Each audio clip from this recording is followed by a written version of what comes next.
Hello everyone, welcome to my channel.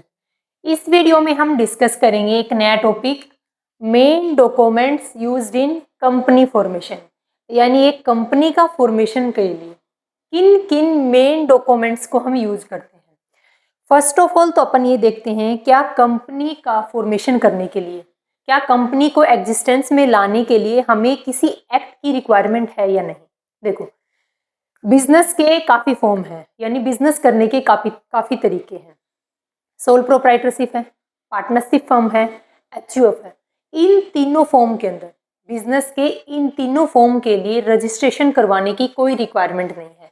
यानी किसी act के अंडर सोल प्रोप्राइटरशिप का, पार्टनरशिप फर्म का और एचयूएफ का, इन तीनों बिजनेस के फॉर्म का किसी स्पेशल एक्ट के अंदर रजिस्ट्रेशन होना कंपलसरी नहीं है। बिजनेस के कुछ फॉर्म ऐसे हैं जिनका रजिस्ट्रेशन करवाना मैंडेटरी है, जैसे कि LLP, limited liability partnership, second cooperative society, third company. ये बिजनेस के ऐसे फॉर्म हैं जिनका रजिस्ट्रेशन करवाना कंपलसरी है किसी स्पेशल एक्ट के अंडर में। हम बात कर रहे हैं कंपनी की, तो क्या कंपनी का रजिस्ट्रेशन करवाना मैंडेटरी है? कंपनी को एग्जिस्टेंस में लाने के लिए कंपनी का रजिस्ट्रेशन करवाना मैंडेटरी है, कंपनी एक्ट 2013 के अंदर। तो जब हम कंपनी का रजिस्ट्रेशन करवा रहे हैं, कंपनी का इनकॉर्पोरेशन करवा रहे हैं एक स्पेशल एक्ट के थ्रू, तो उस स्पेशल एक्ट में रजिस्ट्रेशन कराते टाइम कंपनी को कुछ डॉक्यूमेंट तैयार करने होते हैं। कंपनी खुद तो एक आर्टिफिशियल पर्सन है, डॉक्यूमेंट्स कैसे प्रिपेयर करेगी? बट कंपनी के जो पर्सन्स हैं, जो प्रमोटर है, कंपनी का जो प्रमोटर है वो क्या करेगा, कंपनी को रजिस्ट्रेशन करवाने के लिए कुछ डॉक्यूमेंट प्रिपेयर करता है। उन डॉक्यूमेंट्स में हम कुछ मेन डॉक्यूमेंट्स हैं जिनको हम आज डिस्कस करेंगे। बट प्रमोटर के द्वारा कंपनी का रजिस्ट्रेशन करवाने के लिए काफ़ी डॉक्यूमेंट्स तैयार करने पड़ते हैं, जैसे MOA, memorandum of association, AOA, article of association, prospect, directors की लिस्ट, यानी डायरेक्टर कितने डायरेक्टर हैं कंपनी में एट प्रेजेंट जब कंपनी का हम रजिस्ट्रेशन करवा रहे हैं, प्लस उन डायरेक्टर की रिटर्न कंसेंट कि हम इस स्पेशल कंपनी के डायरेक्टर हैं, कंपनी की ऑथोराइज्ड कैपिटल की स्टेटमेंट। ये सारे डॉक्यूमेंट्स क्या हैं, एक प्रमोटर के द्वारा तैयार किए जाते हैं और प्रमोटर इन डॉक्यूमेंट्स को तैयार करके कंपनी के रजिस्ट्रार ऑफ ऑफिस को सेंड करता है, यानी आरओसी के पास इन डॉक्यूमेंट्स को सेंड करता है। अगर आरओसी सेटिस्फाई होता है इन डॉक्यूमेंट से, प्लस जितनी भी प्रिस्क्राइब्ड फीस है अगर वो फीस पे कर देती है कंपनी, तो उसके बाद प्रमोटर के द्वारा पे किए गए डॉक्यूमेंट और पे की गई फीस, इन दोनों से सेटिस्फाई होने के बाद रजिस्ट्रार क्या करता है, इनकॉर्पोरेशन का कंपनी के रजिस्ट्रेशन का क्या दे देता है, सर्टिफिकेट, कि ये लो कंपनी आप अपना बिजनेस स्टार्ट कर सकते हो। तो बात यहाँ पर ये आती है कि प्रमोटर के द्वारा आरओसी के पास जो डॉक्यूमेंट सेंड किए जाते हैं कंपनी का रजिस्ट्रेशन करवाने के लिए, उसमें कुछ इंपॉर्टेंट डॉक्यूमेंट्स हैं जिनका हम इस वीडियो में डिस्कस करेंगे। तो 3 डॉक्यूमेंट्स मोस्ट इंपॉर्टेंट हैं जो कौन तैयार करता है, प्रमोटर, और किसको भेजता है, कंपनी के आरओसी के पास, रजिस्ट्रार ऑफ कंपनी के पास भेजता है कंपनी का रजिस्ट्रेशन करवाने के लिए। तो उसमें 3 मेन डॉक्यूमेंट्स हैं, MOA, memorandum of association, AOA, article of association, और एक है प्रोस्पेक्ट। ये तीनों मेन डॉक्यूमेंट्स हैं जिनको प्रमोटर के द्वारा कंपनी के आरओसी के पास भेजा जाता है कंपनी का रजिस्ट्रेशन करवाने के लिए। तो इस वीडियो में हम इन तीनों डॉक्यूमेंट्स को डिटेल में पढ़ेंगे कि एमओए क्या है, एओए क्या है और कंपनी का प्रोस्पेक्ट क्या है। First of all upon discuss करते हैं एमओए क्या है, मेमोरेंडम ऑफ एसोसिएशन। ये एक ऐसा डॉक्यूमेंट है जो ये बताता है कि कंपनी आउटसाइडर के साथ कैसे डील करेगी। एमओए ये बताता है कि एक कंपनी आउटसाइडर के साथ कैसे डील करेगी, कैसे आउटसाइडर। अब बात ये है कि आउटसाइडर कौन होते हैं, आउटसाइडर कौन है, कंपनी के सप्लायर हैं, डेटर्स हैं, क्रेडिटर्स हैं, एम्प्लॉय हैं। ये सब क्या है, ये कंपनी के एक्सटर्नल पर्सन हैं जो कंपनी के साथ या तो डील कर रहे हैं या कंपनी के साथ डील करना चाहते हैं। एमओए ये बताएगा कि कंपनी आउटसाइडर के साथ कैसे डील करेगी, कि कंपनी का दायरा क्या है, कंपनी काम कहाँ तक कर सकती है। ये बताएगा कि कंपनी क्या कर सकती है और कंपनी क्या नहीं कर सकती। तो company can not be incorporated without it. ये मेमोरेंडम ऑफ एसोसिएशन इतना इंपॉर्टेंट डॉक्यूमेंट है कि कंपनी इस डॉक्यूमेंट के बिना इनकॉर्पोरेटेड भी नहीं हो सकती, यानी रजिस्टर्ड भी नहीं हो सकती। Right and object of A company is defined. एक कंपनी की क्या तो राइट है, एक कंपनी के पास क्या पावर है, यानी कंपनी क्या कर सकती है और कंपनी क्या नहीं कर सकती, प्लस कंपनी की क्या ऑब्जेक्ट है कि कंपनी का हमने एस्टेब्लिशमेंट तो कर दिया, उसका ऑब्जेक्ट क्या है कंपनी का, वो कौन बताएगा? ये मेमोरेंडम ऑफ एसोसिएशन बताएगा। ये जो मैंने एमओए के नीचे जो इंपॉर्टेंट पॉइंट लिखे ना, ये पेपर में ये डायरेक्ट लाइन उठती है। फाउंडेशन स्टोन ऑफ कंपनी, एक कंपनी की स्टोन क्या है? पत्थर, यानी फाउंडेशन स्टोन का काम करता है MOA. Memorandum of association company की फाउंडेशन का काम करता है, यहां से कंपनी स्टार्ट होती है।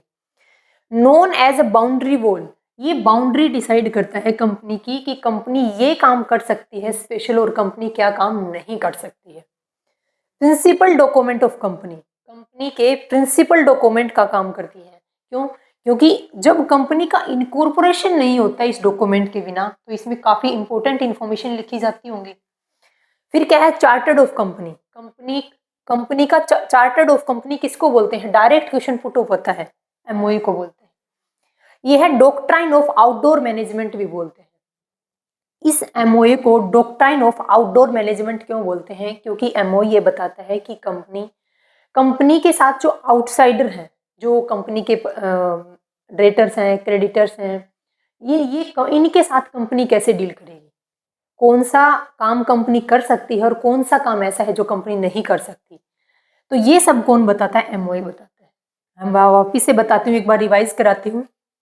हम पढ़ रहे हैं अभी कंपनी की फॉर्मेशन के लिए जो मोस्ट इंपोर्टेंट डॉक्यूमेंट जो प्रमोटर तैयार करता है और तैयार करके आरओसी के पास भेजता है, उसमें इंपॉर्टेंट डॉक्यूमेंट्स 3 हैं। सबसे पहला है most important document MOA, memorandum of association. ये बताता है कि एक कंपनी आउटसाइडर के साथ कैसे डील करेगी, कि कंपनी क्या काम तो कर सकती है और कंपनी क्या काम नहीं कर सकती।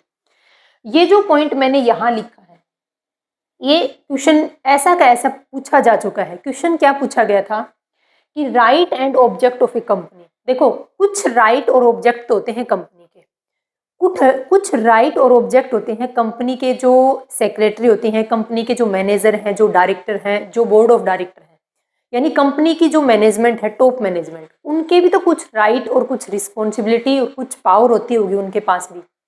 तो क्वेश्चन क्या पुट किया गया था कि right and object of A company is defined, कि कंपनी के राइट और ऑब्जेक्ट कहाँ डिफाइंड किए होते हैं, कहाँ पर? एमओए के अंदर।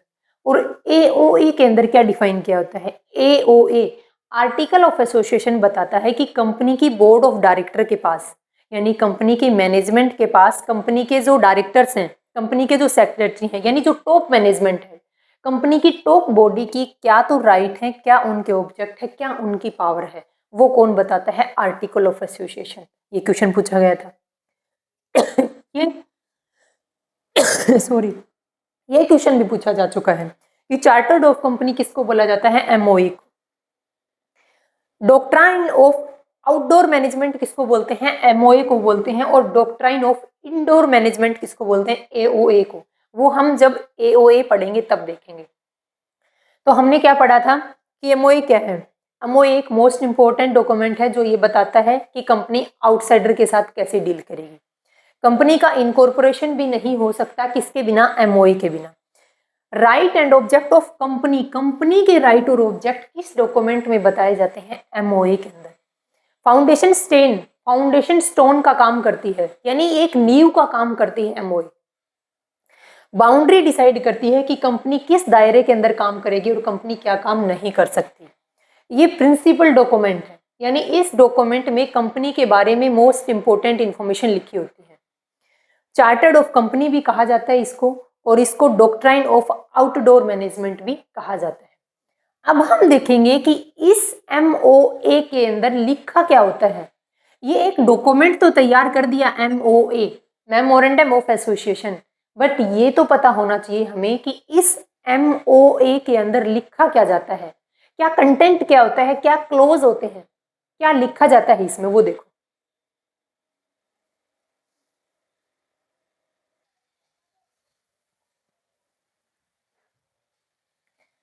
अब हम देखेंगे वन बाय वन कि एमओए का कंटेंट क्या है, यानी एमओए के अंदर लिखा क्या होता है। मेमोरेंडम ऑफ एसोसिएशन में सबसे पहले आता है नेम क्लोज। आपको ये डायरेक्ट क्वेश्चन में पुट किया जा सकता है कि नेम क्लोज किसका कंटेंट है, एमओए का या एओए का।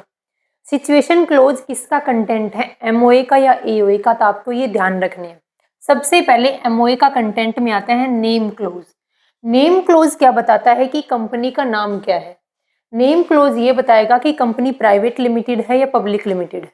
देखो, नेम क्लोज में सबसे पहले कंप्लीट नेम ऑफ कंपनी, कि कंपनी का कंप्लीट नेम क्या है। नाम के बाद में अगर प्राइवेट कंपनी है तो प्राइवेट लिमिटेड वर्ड लगाना है, अगर पब्लिक कंपनी है तो लिमिटेड वर्ड को यूज करना है। फिर name should not be similar. एक दूसरी कंपनी जो पहले से रजिस्टर्ड है उस कंपनी के साथ में जो प्रेजेंट में जिसका रजिस्ट्रेशन करवा रहे हो उस कंपनी का नाम किसी भी रजिस्टर्ड कंपनी के साथ मैच नहीं होना चाहिए। कोऑपरेटिव वर्ड नोट यूज, ये कोऑपरेटिव वर्ड कभी भी कंपनी के नाम में यूज नहीं होना चाहिए। इंपॉर्टेंट पॉइंट है ये, कोऑपरेटिव वर्ड कभी भी कंपनी के नाम में यूज नहीं होना चाहिए। प्लस गवर्नमेंट डिपार्टमेंट से लिंकिंग कोई वर्ड यूज नहीं होना चाहिए, जैसे कि स्टेट, जैसे स्टेट गवर्नमेंट है, सेंट्रल गवर्नमेंट है, स्टेट सेंट्रल, ऐसा कुछ वर्ड कंपनी के नाम में यूज नहीं होना चाहिए। एक और बात ध्यान रखनी है, जैसे किंग है, क्वीन है, रियल है, king, queen, United, state, government, ऐसे वर्ड कंपनी के नाम में यूज नहीं होने चाहिए।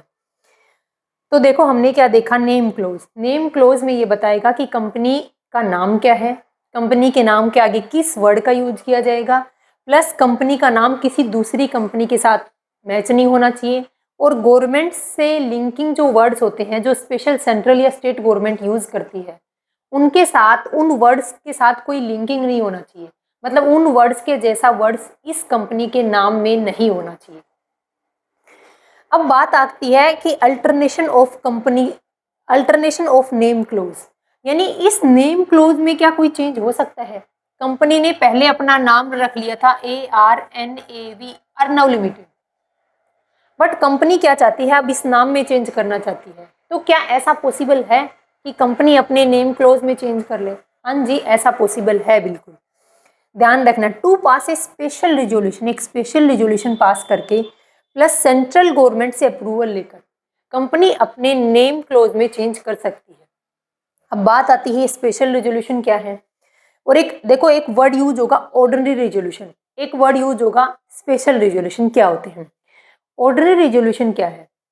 एक मतलब एक प्रस्ताव पास करने के लिए एक मीटिंग के अंदर जितने भी डायरेक्टर बैठे हैं उन सभी डायरेक्टर जो प्रेजेंट हैं उन सभी डायरेक्टर की वोटिंग से जिस भी पार्टी को वोटिंग मिले हैं 50+1 ऑर्डिनरी रिजोल्यूशन पास होता है। हमेशा डायरेक्टर ने जितनी वोटिंग की है उसमें 50+1% वोटिंग आई है तो वो क्या कहलाता है, वो होता है ऑर्डिनरी रिजोल्यूशन। स्पेशल रिजोल्यूशन पास होता है कि एग्जिस्टिंग डायरेक्टर जिन्होंने वोटिंग किया है, अगर 75% डायरेक्टर उस चीज़ के लिए सेटिस्फाई हैं, उस डिसीजन के लिए मान जाते हैं, तो उसको बोलते हैं स्पेशल रिजोल्यूशन। यानी हम कोई प्रस्ताव पास करवाना चाहते हैं, हम कोई चेंज करवाना चाहते हैं कोई भी किसी भी डॉक्यूमेंट में या कंपनी की किसी भी पॉलिसी या प्रोविजन में, तो अगर एग्जिस्टिंग डायरेक्टर में से 50+1 डायरेक्टर सेटिस्फाई हैं तो उसको बोलते हैं ऑर्डिनरी रिजोल्यूशन पास हो जाता है। अगर स्पेशल रिजोल्यूशन का नाम है, अगर 75% डायरेक्टर सेटिस्फाई हैं तो वो क्या है, वो स्पेशल रिजोल्यूशन कहलाता है। तो अगर नेम क्लोज में चेंज करना है तो क्या करना पड़ेगा, स्पेशल रिजोल्यूशन पास करना पड़ेगा प्लस सेंट्रल गवर्नमेंट से अप्रूवल लेनी पड़ेगी। सेकंड अपने पास है सिचुएशन क्लोज या फिर डोमिसाइल क्लोज। आपको नाम से पता चल रहा है सिचुएशन की कंपनी कहाँ सिचुएटेड है। कंपनी के सिचुएशन का मतलब है कि कंपनी का जो ऑफिस है, रजिस्टर्ड ऑफिस, वो कहाँ है। सिचुएशन या डोमिसाइल क्लोज बोलता है कि कंपनी का रजिस्टर्ड ऑफिस कहाँ है, जहां पर कंपनी, अब बात ये आती है कि कंपनी का रजिस्टर्ड ऑफिस क्या होता है। कंपनी का रजिस्टर्ड ऑफिस क्या है कि वो ऑफिस है जहां पर कंपनी के मेन इंपोर्टेंट डॉक्यूमेंट्स रखे जाते हैं, उस ऑफिस को बोलते हैं registered office. Registered office of company ये क्लोज बताएगा कि कंपनी का रजिस्टर्ड ऑफिस कहाँ है।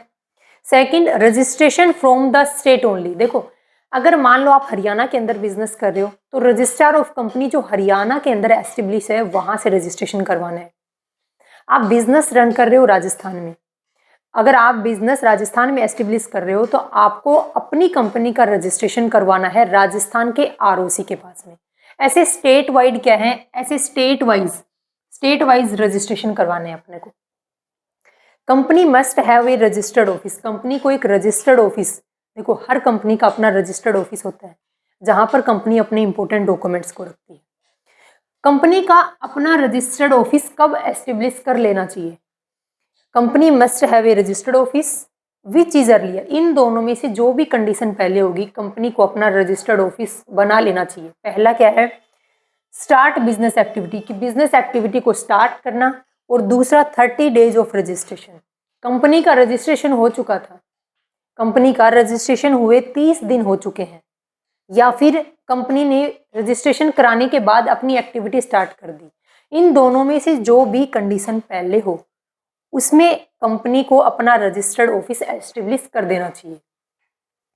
अब पॉइंट ये आता है, क्या इस सिचुएशन क्लोज में कुछ चेंज हो सकता है? इसका मतलब क्या हुआ कि कंपनी ने जो रजिस्टर्ड ऑफिस बनाया था, मान लो हम हरियाणा में बिजनेस कर रहे हैं, हरियाणा के हम हिसार में बिजनेस कर रहे हैं, हरियाणा के हिसार में हम बिजनेस कर रहे हैं और वहां पर कंपनी का रजिस्टर्ड ऑफिस है। बट अब हम क्या चाहते हैं, अब चाहते हैं हम राजस्थान में बिजनेस करना। अब हम अपनी कंपनी को एस्टेब्लिश करना चाहते हैं राजस्थान में, यानी हम रजिस्टर्ड ऑफिस अब हरियाणा से राजस्थान में शिफ्ट करना चाहते हैं। तो क्या ऐसा पॉसिबल है?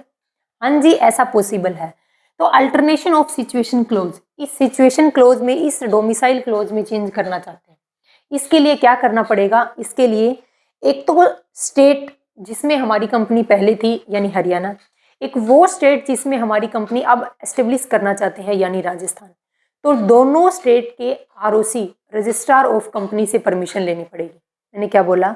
जहां पर पहले कंपनी एग्जिस्ट करती थी और जहां पर कंपनी अब एग्जिस्ट करना चाहती है, दोनों स्टेट के रजिस्ट्रार के पास परमिशन लेनी पड़ेगी, प्लस स्पेशल रेजोल्यूशन पास करना पड़ेगा, और एक है ऑर्डिनरी रेजोल्यूशन। स्पेशल रेजोल्यूशन उस केस में पास करेंगे जब कंपनी अपना स्टेट चेंज कर रही है, जब कंपनी के रजिस्टर्ड ऑफिस का स्टेट चेंज हो रहा है तो स्पेशल रेजोल्यूशन पास करना पड़ेगा। और कंपनी अगर टाउन चेंज कर रही है अपना, मान लो हरियाणा में ही पहले हिसार के अंदर एस्टेब्लिश थी, फिर भिवानी के अंदर वो अपना रजिस्टर्ड ऑफिस बनाना चाहती है, तो सिर्फ टाउन चेंज हो रहा है, उस टाइम पर सिर्फ ऑर्डिनरी रेजोल्यूशन पास करना पड़ेगा कंपनी की एक मीटिंग बुलाकर। तो ऑर्डिनरी रेजोल्यूशन और स्पेशल रेजोल्यूशन मैंने आपको दोनों केस बता दिए, बट इतना कंफर्म है कि हम सिचुएशन क्लोज या डोमिसाइल क्लोज में चेंज कर सकते हैं। क्या करके? स्टेट के, अगर स्टेट चेंज कर रहे हैं तो दोनों स्टेट के आरओसी से परमिशन लेकर, और अगर हम सिर्फ टाउन चेंज कर रहे हैं तो जहां पर हमारी कंपनी का हमने जहां पर रजिस्ट्रेशन करवा रखा है जिस आरओसी के पास में, उस आरओसी से परमिशन लेकर हम इस सिचुएशन क्लोज में चेंज कर सकते हैं। नेक्स्ट क्लोज देखो,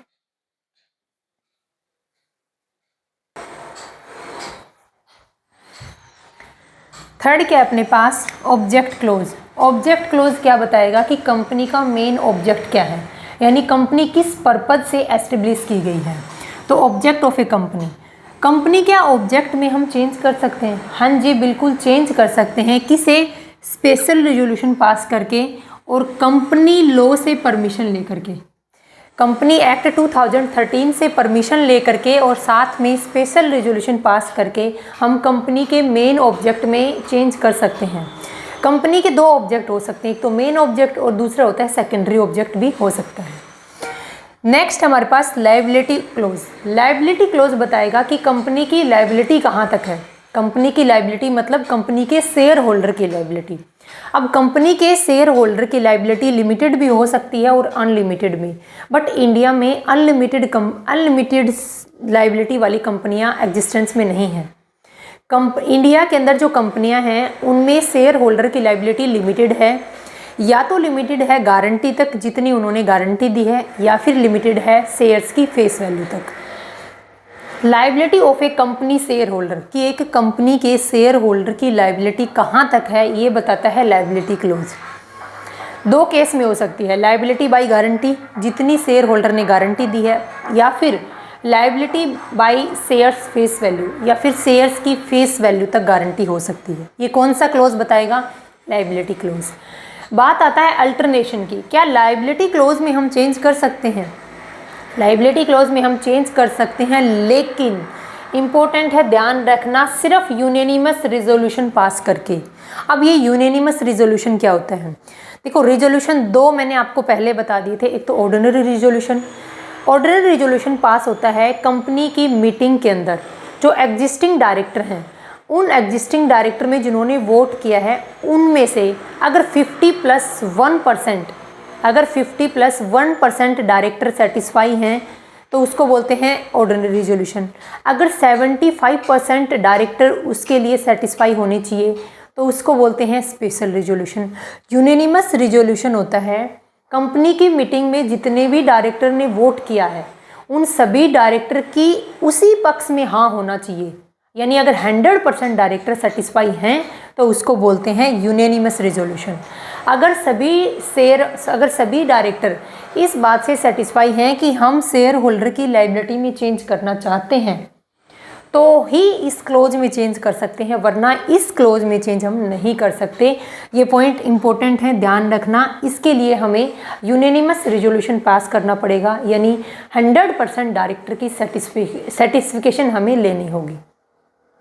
नेक्स्ट है कैपिटल क्लोज। कैपिटल क्लोज बताएगा कि कंपनी की कैपिटल कितनी हो सकती है। कैपिटल क्लोज ये बताएगा कि amount of share capital which is to be registered, कि एक कंपनी जिसका रजिस्ट्रेशन किया गया है उसकी रजिस्टर्ड कैपिटल कितनी हो सकती है मैक्सिमम। अब ये रजिस्टर्ड कैपिटल क्या होती है? देखो, ऑथोराइज्ड कैपिटल या फिर रजिस्टर्ड कैपिटल या फिर नॉमिनल कैपिटल, ये तीनों कैपिटल एक ही होती हैं और ये वो मैक्सिमम कैपिटल है जो कंपनी लाइफ टाइम में पब्लिक से रेज कर सकती है। रजिस्टर्ड कैपिटल या फिर ऑथोराइज्ड कैपिटल या फिर नॉमिनल कैपिटल, इनसे ज़्यादा, ये एक ही कैपिटल के तीनों नाम हैं, ऑथोराइज्ड कैपिटल से ज़्यादा कभी भी कंपनी लाइफ टाइम में पब्लिक से पैसा रेज नहीं कर सकती। ये वो मैक्सिमम कैपिटल है। लेकिन क्या अल्टरनेशन कर सकते हैं इसमें? क्या इसमें चेंज कर सकते हैं इस शेयर कैपिटल में? जितनी ऑथोराइज्ड शेयर कैपिटल ये डिसाइड कर दी थी पहले कि कंपनी अपनी लाइफ टाइम में पब्लिक से इससे ज़्यादा पैसा रेज नहीं कर सकती, क्या उस स्टेटमेंट में चेंज हो सकता है? हाँ जी, चेंज हो सकता है। कैसे? स्पेशल रिजोल्यूशन पास करके प्लस कंपनी लॉ से परमिशन लेकर के हम इसमें, इस स्टेटमेंट में, इस क्लोज में, इस कंटेंट में चेंज कर सकते हैं। एक और मोस्ट इम्पोर्टेंट आता है ये वाला 6 क्लोज, जिसका नाम है एसोसिएशन या फिर सब्सक्रिप्शन क्लोज। ये क्लोज क्या है? एक सिंगल ऐसा क्लोज है जिसमें हम अल्टरनेशन नहीं कर सकते, जिसमें हम किसी प्रकार का कोई चेंज नहीं कर सकते। मोस्ट इम्पोर्टेंट है, ध्यान रखना। लायबिलिटी क्लोज में चेंज कर सकते हैं सिर्फ यूनेनिमस रिजोल्यूशन पास करके, यहाँ हम चेंज ही नहीं कर सकते। देखो, ये क्लोज बोलता क्या है? ये डिक्लेरेशन ऑफ डायरेक्ट, इसमें डायरेक्टर डिक्लेरेशन देते हैं। क्या डिक्लेरेशन देते हैं डायरेक्टर? देखो, कंपनी के MOA के ऊपर किन लोगों के साइन होते हैं? कंपनी के MOA के ऊपर कंपनी के उन लोगों के साइन करवाएगा प्रमोटर ये डिसाइड करेगा कि कंपनी के MOA के ऊपर किन के साइन होंगे, और जिन पर्सन्स के कंपनी के MOA के ऊपर साइन होंगे वो पर्सन कंपनी के फर्स्ट डायरेक्टर्स कहलाते हैं। और कंपनी के वो डायरेक्टर ये डिक्लेरेशन देते हैं कि हम इस कंपनी के डायरेक्टर हैं, हम ये रिटर्न कंसेंट देते हैं कि हमने जो भी शेयर परचेज किए थे उनको, उनकी वैल्यू हमने पे कर दी है और हम इस कंपनी को रन करना चाहते हैं। तो ये क्या है? डायरेक्टर्स की रिटर्न स्टेटमेंट है और इस स्टेटमेंट में हम कोई भी चेंज नहीं कर सकते, चाहे यूनेनिमस रिजोल्यूशन पास कर लो, चाहे स्पेशल रिजोल्यूशन पास कर लो, बट उसमें चेंज करना पॉसिबल ही नहीं है। तो कंपनी की फॉर्मेशन के लिए जो 3 डॉक्यूमेंट इंपॉर्टेंट हैं उसमें MOA, AOA और प्रोस्पेक्ट है। तो सबसे पहला डॉक्यूमेंट था MOA, मेमोरेंडम ऑफ एसोसिएशन। इस डॉक्यूमेंट को हमने कंप्लीट कर लिया। इसमें हमने देखा कि क्या क्या क्लोज, क्या क्या मैटर इसमें इंक्लूड होता है। इसमें नेम क्लोज है, इसमें सिचुएशन क्लोज है, इसमें ऑब्जेक्ट क्लोज है, लायबिलिटी क्लोज है, कैपिटल क्लोज है और एसोसिएशन या फिर सब्सक्रिप्शन क्लोज है। तो डायरेक्ट इन क्लोज के नाम पूछे जा सकते हैं कि बताओ ये क्लोज MOA का कंटेंट है या फिर AOA का कंटेंट है। तो ये आपको ध्यान रखना है।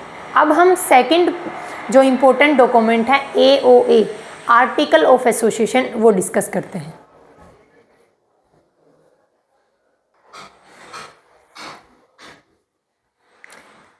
सेकंड डॉक्यूमेंट अपने पास है AOA यानी आर्टिकल ऑफ एसोसिएशन। अब आर्टिकल ऑफ एसोसिएशन क्या है?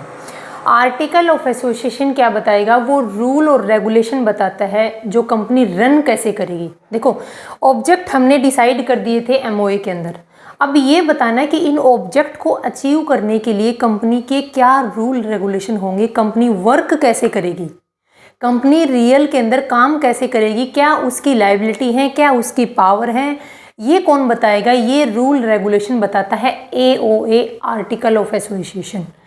चाहे AOA हो, चाहे MOA हो, चाहे प्रोस्पेक्ट हो, ये प्रिपेयर कौन करता है? सभी डॉक्यूमेंट्स प्रिपेयर करता है प्रमोटर। नेक्स्ट है contain internal rule of company. AOA के अंदर बताया जाता है कि कंपनी के रूल और रेगुलेशन की कंपनी काम कैसे करेगी। तो रूल एंड रेगुलेशन के बारे में कौन बताता है? AOA। AOA tell us, AOA हमें क्या बताएगा कि way and mode to achieve the object, कि हमें अचीव कैसे करना है ऑब्जेक्ट को। पहली बात, ऑब्जेक्ट डिसाइड कहाँ किया था? मेमोरेंडम ऑफ एसोसिएशन में। ऑब्जेक्ट क्लोज था ना, ऑब्जेक्ट क्लोज में हम ये देखते हैं कि कंपनी का मेन ऑब्जेक्ट होगा क्या, वो कहाँ, कौन सा क्लोज है? ऑब्जेक्ट क्लोज किसका है, कौन से डॉक्यूमेंट का है? मेमोरेंडम ऑफ एसोसिएशन का। बट उस ऑब्जेक्ट को अचीव कैसे करना है, उसके वेज और उसके मोड कहाँ बताए जाते हैं? आर्टिकल ऑफ एसोसिएशन में। ठीक है। How a given work will be done, कि हमने काम तो डिसाइड कर दिया कि काम क्या करना है कंपनी को, कि हम किस चीज़ का बिजनेस करना चाहते हैं, किस टाइप का बिजनेस कर रहे हैं, बट उस बिजनेस को डन कैसे करेंगे, उस बिजनेस की एक्टिविटीज़ को डन कैसे करेंगे, ये कौन डिसाइड करेगा? ये आर्टिकल ऑफ एसोसिएशन बताएगा। फिर क्या है कि structure of internal rule and regulation, company internal rule और रेगुलेशन का जो स्ट्रक्चर डिसाइड किया जाता है वो कौन? आर्टिकल ऑफ एसोसिएशन में बताया जाता है कि कंपनी के रूल रेगुलेशन क्या हैं, कंपनी काम कैसे करेगी। नेक्स्ट है power and right of officers and share holder. देखो आ गया पॉइंट वापस से। अगर पूछा जाए कि कंपनी के पावर और राइट्स क्या हैं, कंपनी के पावर और राइट्स बताए जाते हैं मेमोरेंडम ऑफ एसोसिएशन में। बट कंपनी के जो मेन इंपॉर्टेंट पर्सन है, कंपनी की जो टॉप मैनेजमेंट है, जैसे कंपनी के जो ऑफिसर्स हैं, कंपनी के शेयर होल्डर हैं, डिबेंचर्स होल्डर हैं, इनकी राइट, इनके पावर, इनके रूल कहाँ बताए जाते हैं? इनके बताए जाते हैं आर्टिकल ऑफ एसोसिएशन। MOA से बाहर कभी भी काम नहीं करेगा आर्टिकल ऑफ एसोसिएशन, क्योंकि MOA ने एक दायरा डिसाइड कर दिया था कि इस दायरे से बाहर कंपनी कभी काम करेगी, कभी काम नहीं करेगी। तो आर्टिकल ऑफ एसोसिएशन भी इस लक्ष्मण रेखा से कभी बाहर नहीं जाता। टेबल F में 99 मॉडल दिए गए हैं, किसके? AOA के। टेबल F के अंदर 99 मॉडल दिए गए हैं AOA के आर्टिकल ऑफ एसोसिएशन के। तो कंपनी अपने रिगार्डिंग, अपनी नीड के रिगार्डिंग अपने अपने आर्टिकल ऑफ एसोसिएशन को प्रिपेयर करती है। इन मॉडल में से किसी भी मॉडल को उठाकर तैयार कर सकती है। अगर हो सकता है कि कोई कंपनी आर्टिकल ऑफ एसोसिएशन ना बनाए, तो वो कंपनी क्या है? वो कंपनी टेबल F के रूल रेगुलेशन को फॉलो कर सकती है। ये सिर्फ AOA के केस में है। MOA के केस में MOA memorandum of association banana her company के केस में कंपलसरी है। बट आर्टिकल ऑफ एसोसिएशन अगर कोई कंपनी नहीं बनाना चाहती तो वो टेबल F के प्रोविज़न को अप्लाई कर सकती है। ये जब हम MOA और AOA का डिफरेंस देखेंगे तब हम डिटेल में देखेंगे। बाईलॉज, इस AOA को क्या कहा गया है? Bylaws of company. इसको बाईलॉ ऑफ कंपनी क्यों बोला गया? क्योंकि AOA में कंपनी के रूल और रेगुलेशन के बारे में बताया गया है कि कंपनी काम कैसे करेगी। इसको बोलते हैं डॉक्ट्राइन ऑफ इंडोर मैनेजमेंट। इसको इंडोर मैनेजमेंट क्यों बोला गया? क्योंकि ये बताता है, AOA बताता है कि कंपनी के इंटरनल रूल क्या है, कि कंपनी काम कैसे करेगी। कंपनी का दायरा तो डिसाइड कर दिया MOA में, बस उस दायरे में रहकर कंपनी काम कैसे करेगी, इसीलिए इसका नाम रखा गया था indoor management, doctrine of indoor management. अब एक पॉइंट यहाँ पर मैंने लिखा है, डॉक्ट्राइन ऑफ कंस्ट्रक्शन नोटिस क्या है, यानी रचनात्मक सूचना का सिद्धांत क्या है। Doctrine of construction notice MOA और AO दोनों पर 100% अप्लाई होता है। पहले ये पता होना चाहिए कि ये डॉक्ट्राइन ऑफ कंस्ट्रक्शन नोटिस क्या है, या फिर सूचना का रचनात्मक सूचना का सिद्धांत क्या है। पहले हमें इसका पता करना है। तो देखो, आप सभी या तो यूनिवर्सिटीज़ के अंदर या फिर आपने कॉलेज से क्या है अपनी पीजी और यूजी कंप्लीट की है। तो अगर कॉलेज में कोई भी इंफॉर्मेशन है या तो नोटिस बोर्ड पर लगा दी जाती है, या फिर जो भी यूनिवर्सिटी या कॉलेज की अपनी जो साइट है, वेबसाइट, उस पर अपलोड कर दी जाती है। और क्या स्पेशल एक एक स्टूडेंट को जाकर जाकर कॉलेज या यूनिवर्सिटी ये बताती है कि आज ये नोटिस आया है, आज ये ऐसे फॉर्म फिल करना है। अब अगर किसी को रिजल्ट में कोई दिक्कत हो तो अब फॉर्म फिल करना है। स्पेशल स्टूडेंट को तो कभी भी नोटिस नहीं देता। या तो नोटिस बोर्ड पर से इंफॉर्मेशन लो, या फिर कॉलेज या फिर यूनिवर्सिटी है उनकी वेबसाइट से लो आप इंफॉर्मेशन। तो मैं जो बताने की कोशिश कर रही हूँ वो पॉइंट क्या है कि यूनिवर्सिटी या कॉलेज ने क्या है नोटिस अपलोड कर दिया अपनी वेबसाइट पर। तो यूनिवर्सिटी या कॉलेज ये अज्यूम कर लेते हैं कि हर स्टूडेंट्स जो उस यूनिवर्सिटी या कॉलेज में पढ़ता है उसने वो इन्फॉर्मेशन देख ली होगी। अगर वो उसके रिगार्डिंग इन्फॉर्मेशन है तो उसने एक्शन ले लिया होगा। स्पेशली हर स्टूडेंट को तो यूनिवर्सिटी या कॉलेज कभी नहीं बताता। ऐसा ही केस है कंपनी के केस में। अगर कंपनी से रिलेटेड कोई भी इन्फॉर्मेशन है, देखो कंपनी की इंटरनल सारी इन्फॉर्मेशन एओए बताएगा, कंपनी की एक्सटर्नल वर्क कैसे करेगी वो बताएगा एमओए। तो कंपनी के एमओए और एओए, आर्टिकल ऑफ एसोसिएशन और मेमोरेंडम ऑफ एसोसिएशन, दोनों क्या है? दोनों पब्लिक डॉक्यूमेंट हैं। ये ध्यान रखना है पॉइंट। एमओए एंड एओए ये दोनों डॉक्यूमेंट क्या है? कंपनी के पब्लिक डॉक्यूमेंट हैं। और ये अज्यूम करती है कंपनी कि इसमें लिखी हुई हर इन्फॉर्मेशन, कंपनी के अंदर कोई भी पर्सन अगर इंटरेस्ट रखता है, यानी कोई भी इन्वेस्टर हो, कोई डेटर्स है, क्रेडिटर्स हैं, सप्लायर हैं, एनीवन, कोई भी पर्सन जो कंपनी के अंदर इंटरेस्ट रखता है या फिर रखना चाहता है, तो ये अज्यूम करती है कि कंपनी उन सभी पर्सन्स ने इसमें लिखी हुई हर इन्फॉर्मेशन को पढ़ लिया होगा, हर इन्फॉर्मेशन का डीपली स्टडी कर ली होगी। कोई भी पर्सन ये नहीं बोल सकता कि मान लो किसी पर्सन ने लोन दिया, किसी पर्सन ने कंपनी को लोन दिया, लोन देने के बाद में मान लो कंपनी ने अपने आर्टिकल ऑफ एसोसिएशन में लिखा हुआ था कि इस तरीके से लोन के रिगार्डिंग ये प्रोविज़न है, लेकिन उस पर्सन ने एओए को नहीं पढ़ा। तो लेकिन कंपनी क्या है? कंपनी अपनी जितनी भी इंफॉर्मेशन है इंटरनल और एक्सटर्नल, जो पब्लिक को इन्फॉर्म होना ज़रूरी है, पब्लिक को पता होना ज़रूरी है, वो सभी इन्फॉर्मेशन इसमें लिख देती है। और ये अज्यूम करती है कि हर वो पर्सन जो कंपनी में इंटरेस्ट रखना चाहता है या रख रहा है, वो इन दोनों डॉक्यूमेंट से क्या है? अवेयर है, यानी इन दोनों डॉक्यूमेंट में लिखी गई इन्फॉर्मेशन का उसको पता है। तो डॉक्ट्राइन ऑफ कंस्ट्रक्शन नोटिस भी यही बोलता है कि अगर ये नोटिस है इट मीन्स पब्लिक को इस चीज़ की जानकारी है। तो ये जो रचनात्मक सूचना का सिद्धांत है ये एमओए और एओए दोनों पर अप्लाई होता है। क्वेश्चन यही पूछा जा सकता है कि क्या एमओए और एओए क्या डॉक्ट्राइन ऑफ कंस्ट्रक्शन नोटिस के अंडर आते हैं? हाँ जी, दोनों के ऊपर ये नोटिस अप्लाई है, दोनों के ऊपर ये प्रिंसिपल अप्लाई है। क्योंकि कंपनी भी एज्यूम करते हैं कि इसमें लिखी हुई इन्फॉर्मेशन हर पर्सन ने जो कंपनी में इंटरेस्ट रख रहा है उसने ये इन्फॉर्मेशन पढ़ ली होगी, उसके बाद ही क्या है वो मतलब एक्शन लेगा कोई। तो जो मैंने आपको एग्जांपल दिया था लोन वाला, मान लो उस पर्सन ने इस आर्टिकल ऑफ एसोसिएशन को नहीं पढ़ा और कंपनी को लोन दे दिया। अब गलती उस पर्सन की है, उस पर्सन ने इस एओए में लिखे गए जो प्रोविज़न है, जो इन्फॉर्मेशन है, उनको क्यों नहीं पढ़ा। इसके लिए कंपनी लाइबल नहीं होगी, सामने वाला पर्सन अपनी लाइबिलिटी के लिए, अपने रिस्क के लिए खुद लाइबल होगा। ये कंपनी को एक देखो, ये है ना, ये डॉक्ट्राइन ऑफ कंस्ट्रक्शन नोटिस है। ये क्या है? ये कंपनी को प्रोटेक्ट करता है। देखो मैंने जो एग्जांपल दिया था उसमें कंपनी को प्रोटेक्ट किया इसने। क्यों, कैसे किया कंपनी को प्रोटेक्ट? उसमें क्या बोला गया था कि अगर बाहर वाले पर्सन जिससे कंपनी लोन ले रही है, अगर उसको इसकी इन्फॉर्मेशन नहीं थी तो उस सामने वाले पर्सन की गलती है कि उसने इनके प्रोविज़न को, इनकी इन्फॉर्मेशन को क्यों नहीं पढ़ा। कंपनी ने तो पब्लिश कर रखे हैं, क्योंकि कंपनी ने एमओए और एओए इन दोनों को पब्लिक डॉक्यूमेंट डिक्लेयर कर रखा है। इसकी इन्फॉर्मेशन हर कोई पर्सन ले सकता है। तो जिस पर्सन ने लोन प्रोवाइड किया उसने इसकी इन्फॉर्मेशन क्यों नहीं पढ़ी? तो सामने वाले पर्सन की गलती है। तो इस प्रिंसिपल ने क्या कर दिया, कंपनी को प्रोटेक्ट कर दिया जज से कि कंपनी की कोई गलती नहीं है, सामने वाले पर्सन की गलती है। तो ये हमने आर्टिकल ऑफ एसोसिएशन का मीनिंग देखा है। अब हम देखेंगे कि आर्टिकल ऑफ एसोसिएशन का कंटेंट क्या है, उसमें हम लिखते क्या हैं।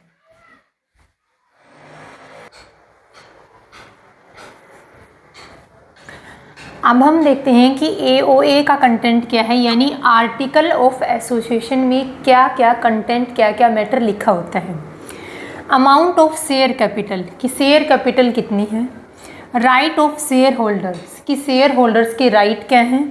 Procedure of allotment, procedure of issuing share capital, procedure of issuing share certificate, procedure of transfer of shares, procedure of forfeiture of shares, procedure of reissue of shares and appointment and removal of director, duty, power and responsibility of directors, dividend payment करने की procedure, और winding up of a company और common seal of a company.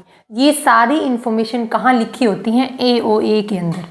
आपको AOA और MOA दोनों documents के जो internal matter है, जो इंटरनल कंटेंट है, उसके ऊपर मेन फोकस करना है, क्योंकि ये डायरेक्ट पूछा जा सकता है कि बताओ कि ये कंटेंट MOA के अंदर लिखा होता है या फिर AOA के अंदर लिखा होता है। अब बारी आती है कि AOA के अंदर क्या हम अल्टरनेशन कर सकते हैं, क्या जितने भी क्लोज लिखे हुए हैं, क्या जितने भी कंटेंट ये लिखा हुआ है, क्या हम इसमें चेंज कर सकते हैं। Can change to pass special resolution pass करके हम चेंज कर सकते हैं। फॉलोइंग कंडीशन फॉलो, लेकिन चेंज तो कर सकते हैं हम, इनमें से किसी भी स्टेटमेंट में चेंज कर सकते हैं, लेकिन अपने को क्या चीज़ ध्यान रखनी है। सबसे पहला पॉइंट ध्यान रखना है अपने को, MOA कंपनी लॉ के अगेंस्ट ना हो। MOA के और कंपनी जो भी हम चेंज कर रहे हैं, यानी AOA में जो भी चेंज कर रहे हैं वो MOA से बाहर ना हो, और कंपनी लॉ ने जो दायरा दे रखा है, जो कंपनी लॉ ने जो प्रोविज़न बना रखे हैं, उनसे बाहर ना हो, क्योंकि कंपनी कभी भी MOA से बाहर काम कर ही नहीं सकती है। दूसरा पॉइंट क्या है, दूसरा पॉइंट है आउटसाइडर के हितों पर कोई इफेक्ट नहीं होना चाहिए। आउटसाइडर मतलब हम AOA के अंदर ऐसा कोई चेंज ना कर दें जिससे कंपनी के जो सप्लायर हैं, डेटर्स हैं, क्रेडिटर्स हैं या अदर जो भी पर्सन हैं, उनके हित के ऊपर कोई इफेक्ट ना होना चाहिए, यानी उनको नुकसान नहीं होना चाहिए। तीसरा है मेंबर्स की लाइबिलिटी इंक्रीज ना हो जाए। इनके जो शेयर होल्डर हैं उनकी लाइबिलिटी शेयर्स की फेस वैल्यू तक है, तो ऐसा कोई चेंज ना कर दो कि उन शेयर होल्डर की लाइबिलिटी बढ़ जाए। फिर क्या लिखा था, अगर कोई भी कंपनी, वो पब्लिक कंपनी है, अगर वो प्राइवेट कंपनी में कन्वर्ट होना चाहती है तो उसको पहले सेंट्रल गवर्नमेंट से परमिशन लेनी होगी। कंपनी लॉ से, स्टेट गवर्नमेंट से, स्पेशल रेजोल्यूशन से कुछ नहीं। अगर कोई कंपनी पब्लिक से प्राइवेट बनना चाहती है तो उस कंपनी को पहले सेंट्रल गवर्नमेंट से परमिशन लेनी होगी। तो हमने MOA और AOA को डिटेल में डिस्कस किया है। अब हम इन दोनों डॉक्यूमेंट्स का डिफरेंस देखते हैं।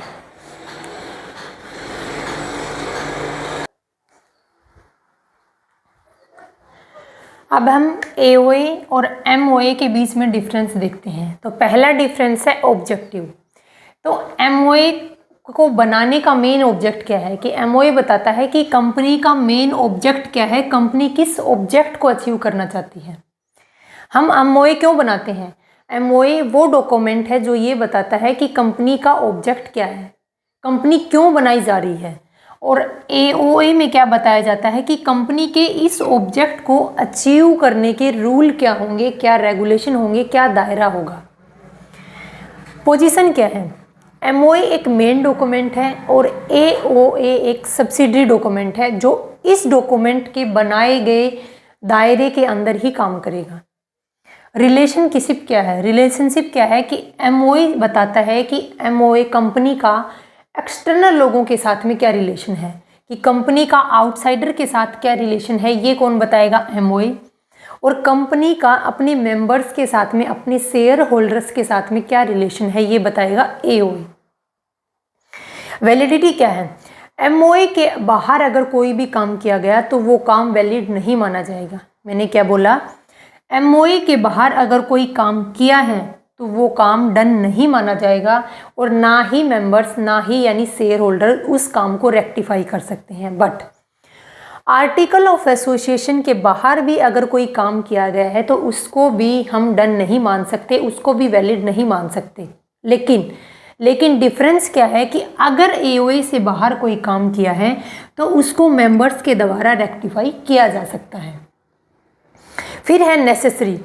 क्या एमओए बनाना कंपलसरी है? चाहे प्राइवेट कंपनी हो चाहे पब्लिक कंपनी, दोनों के केस में एमओए बनाना कंपलसरी है। बट आर्टिकल ऑफ एसोसिएशन में क्या है कि अगर प्राइवेट कंपनी है तो article of association banana compulsory है। बट अगर पब्लिक कंपनी है तो पब्लिक कंपनी के केस में आर्टिकल ऑफ एसोसिएशन अगर पब्लिक कंपनी नहीं बनाना चाहती तो वो उसकी जगह पर टेबल एफ के प्रोविज़न को फॉलो कर सकती है। बट इतना ध्यान रखना, एमओए दोनों कंपनी के लिए बनाना मैंडेटरी है और एओए सिर्फ प्राइवेट कंपनी के लिए बनाना मैंडेटरी है। पब्लिक कंपनी उसकी जगह पर टेबल एफ के प्रोविज़न लागू कर सकती है। अल्टरनेशन का मतलब है क्या एमओए में लिखे गए जो भी क्लोज हैं क्या एमओए के कंटेंट में चेंज कर सकते हैं? एमओए के कंटेंट में चेंज कर सकते हैं कुछ हद तक, लेकिन वो काफ़ी डिफ़िकल्ट है चेंज करना, इतना आसान नहीं है। कभी स्पेशल रेजोल्यूशन पास करो, कभी यूनानिमस रेजोल्यूशन पास करो, और कभी तो हम चेंज ही नहीं कर पाते। जो लास्ट का क्लोज है एओए के अंदर, जो लास्ट क्लोज था सब्सक्रिप्शन क्लोज, उसमें तो हम चेंज ही नहीं कर सकते। लेकिन एओए के अंदर चेंज करना काफ़ी ईजी है। किसके कंपेरिजन में? एमओए के कंपेरिजन में। इसमें क्या है, इसमें ईजी है ऑर्डिनरी रेजोल्यूशन से या फिर स्पेशल रेजोल्यूशन से। मैक्सिमम स्पेशल रेजोल्यूशन से ही चेंज होता है, तो स्पेशल रेजोल्यूशन पास करके हम एओए के अंदर चेंज कर सकते हैं। बट एमओए में चेंज करना इतना आसान नहीं है। तो हमने कंपनी के फॉर्मेशन के दो मेन डॉक्यूमेंट्स डिस्कस किए, एमओए एंड एओए। अब बारी आती है प्रोस्पेक्ट्स की।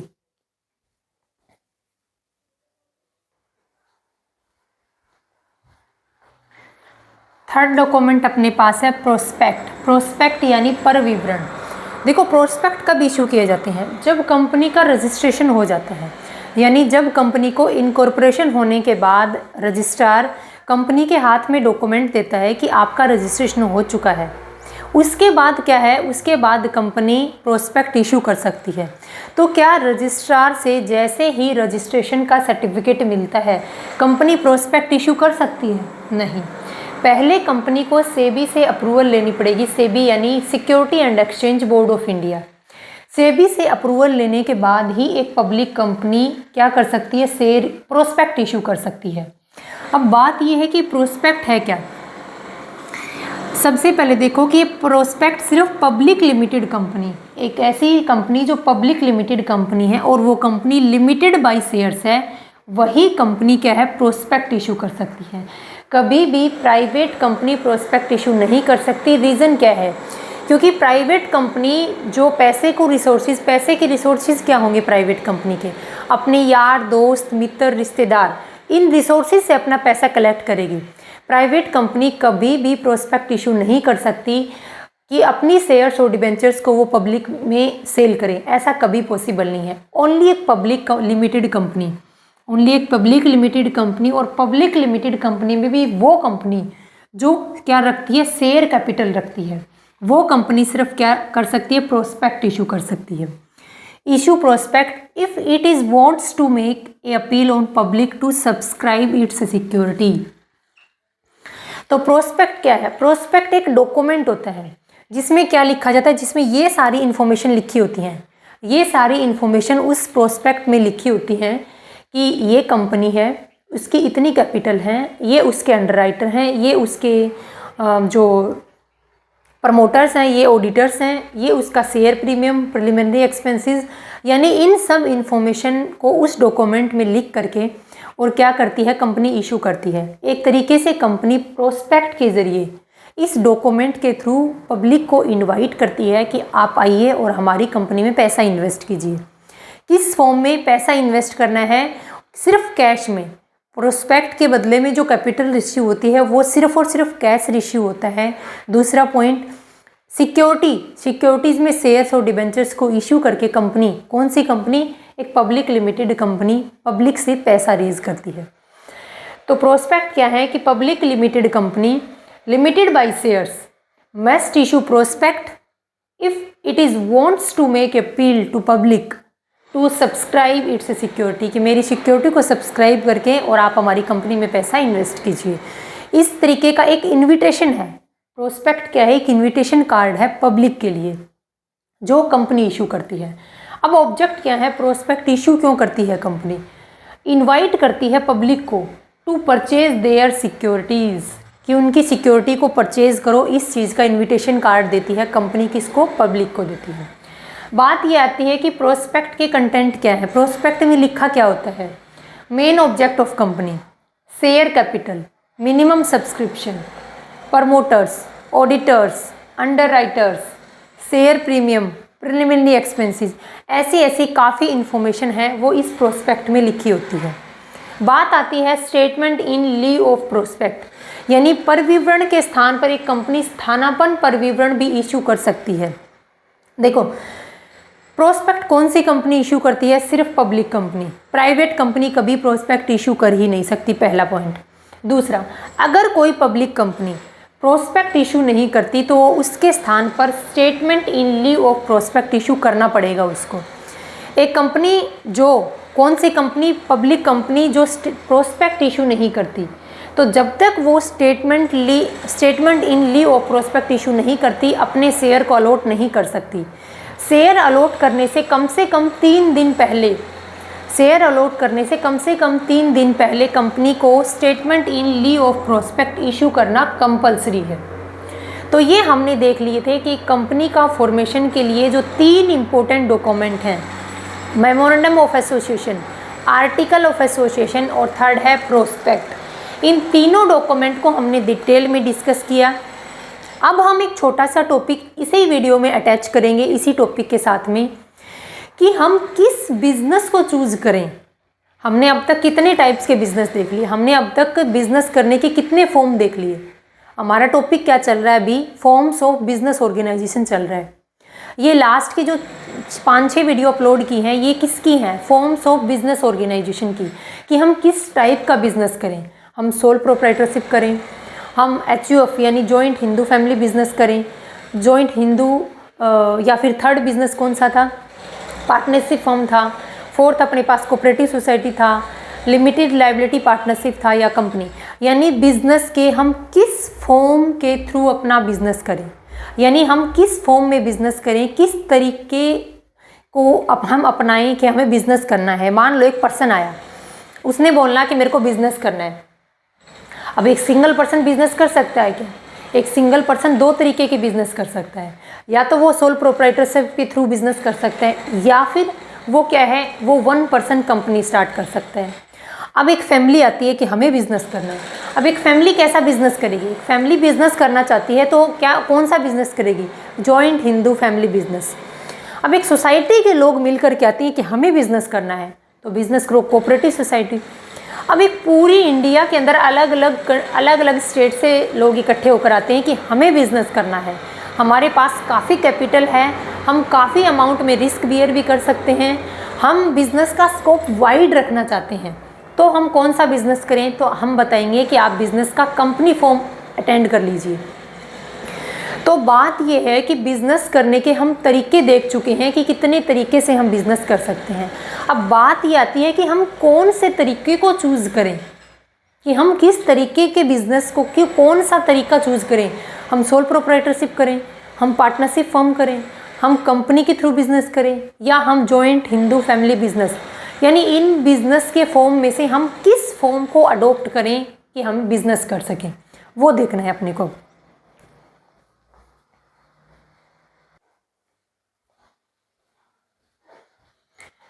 अब एक छोटा सा टॉपिक अपने पास, choice of form of business organisation, यानी बिजनेस ऑर्गेनाइजेशन के हम किस फॉर्म को चॉइस करें, किस फॉर्म को हम चूज करें।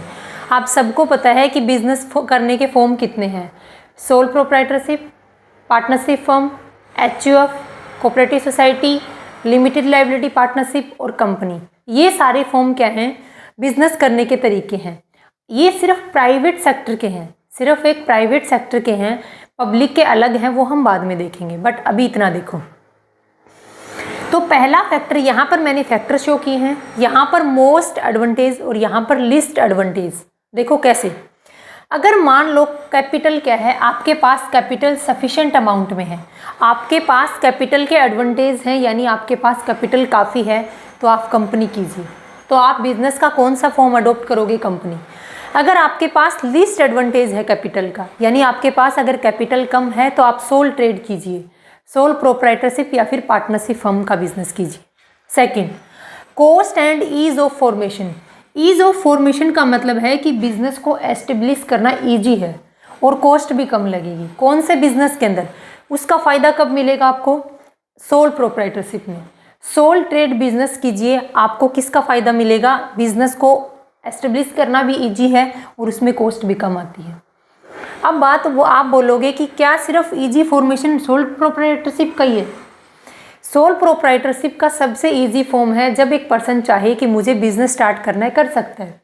हालांकि पार्टनरशिप फर्म को भी स्टार्ट करना ईजी है, एचयूएफ कर बिजनेस करना भी ईजी है, बट सबसे ईजी कौन सा है? Sole trade, sole proprietorship.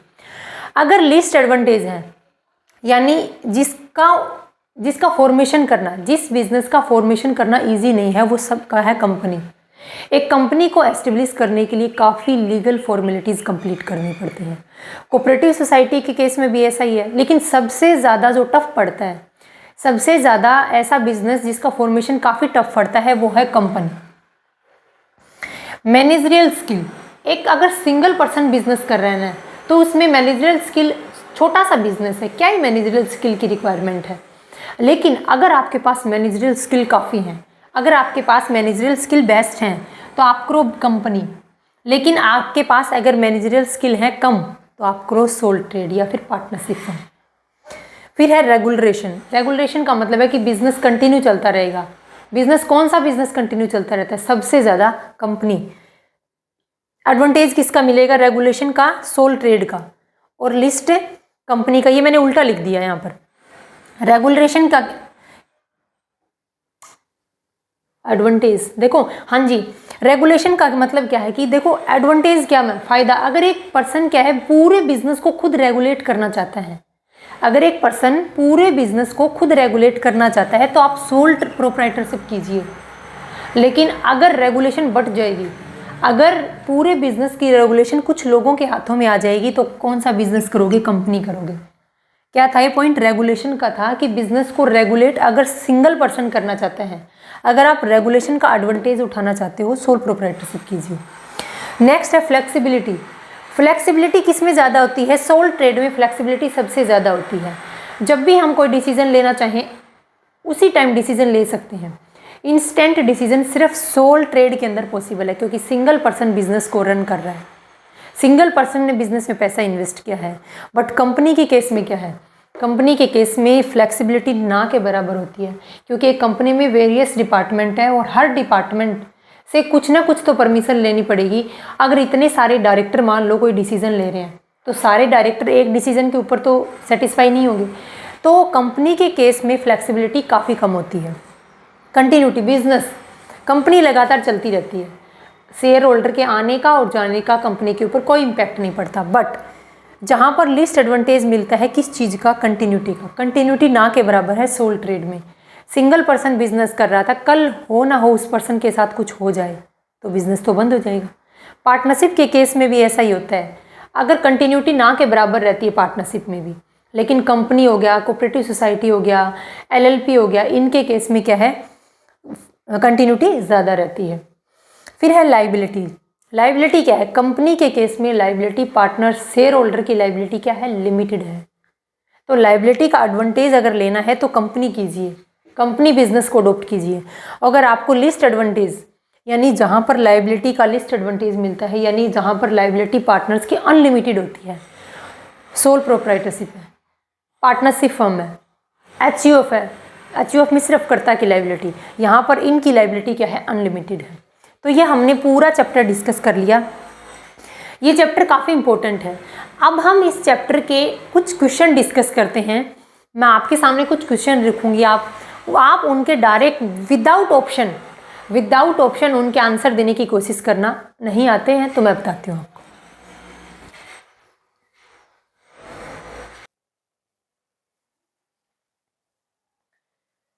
अब देखो कुछ क्वेश्चन लिखे हैं मैंने यहाँ पर, जो क्वेश्चन काफ़ी इंपॉर्टेंट हैं। अब देखो हमने पूरे चैप्टर को अच्छे से डिटेल में डिस्कस किया है, इस चैप्टर से बाहर नहीं है, जो मैंने आपको पढ़ाया उससे बाहर एक भी क्वेश्चन नहीं है। देखो पहला क्वेश्चन है इलेक्ट बोर्ड ऑफ डायरेक्टर। पहला क्वेश्चन है कि कंपनी के अंदर जो बोर्ड ऑफ डायरेक्टर है, जो पूरी कंपनी को रन करता है, जो पूरी कंपनी की मैनेजमेंट संभालता है, कंपनी को कंट्रोल करता है, उन बोर्ड ऑफ डायरेक्टर को इलेक्ट कौन करता है, कौन उनको सेलेक्ट करता है, बताओ। दो ऑप्शन है आपके पास, मैं ऑप्शन देती हूँ, वैसे तो वन लाइनर क्वेश्चन आपके सामने, बट दो ऑप्शन देती हूँ, प्रमोटर या फिर शेयर होल्डर। तो बोर्ड ऑफ डायरेक्टर को कौन इलेक्ट करता है, इलेक्ट करते हैं शेयर होल्डर। सेकंड क्वेश्चन है पार्टनरशिप में limited liability, but partnership firm में तो सभी पार्टनर की लायबिलिटी अनलिमिटेड होती है, लेकिन लिमिटेड लायबिलिटी, क्या पार्टनरशिप फर्म में ऐसा कोई पार्टनर है जिसकी लायबिलिटी लिमिटेड होती है? काफी हिंट दे दिया मैंने आपको। तो कौन सा है? एक minor partner.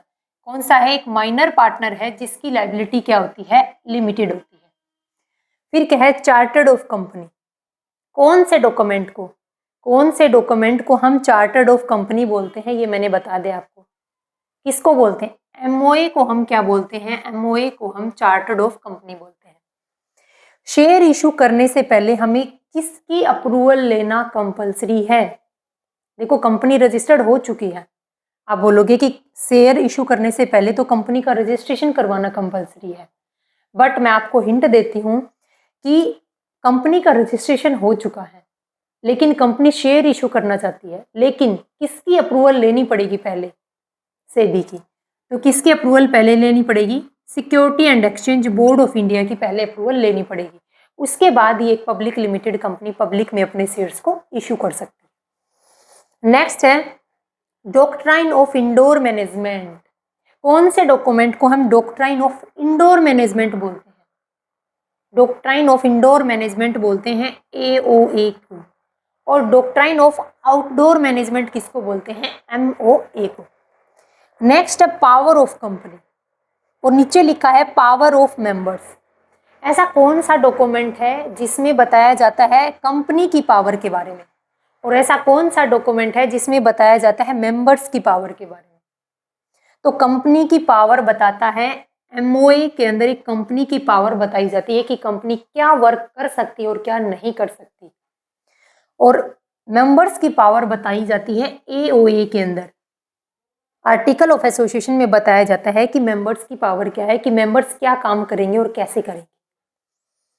All the right of minor partner, यहाँ पर आ गया माइनर पार्टनर। ऐसा कौन सा बिजनेस है जिसमें माइनर पार्टनर को भी इक्वल राइट है?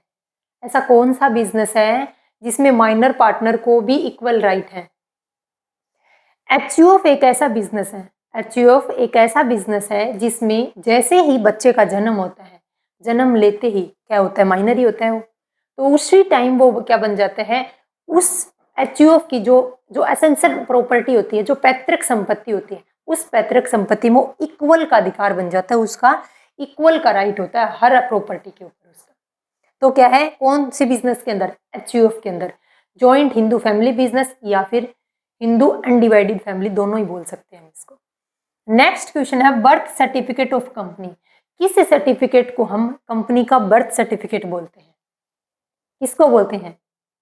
इनकॉर्पोरेशन सर्टिफिकेट को, यानी रजिस्ट्रेशन जब कंपनी का हो जाता है तो जो रजिस्ट्रेशन का जो सर्टिफिकेट मिलता है उसको बोलते हैं कंपनी का birth certificate.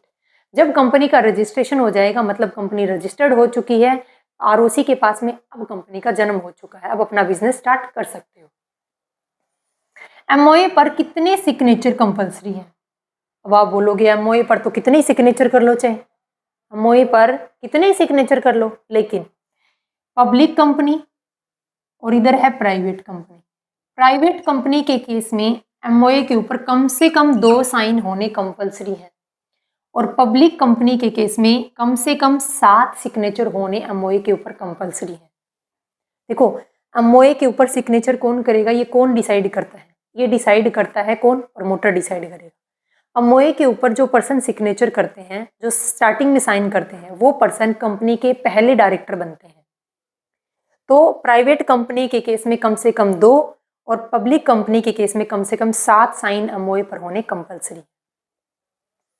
Who are first director of company, company का पहला डायरेक्टर कौन होता है?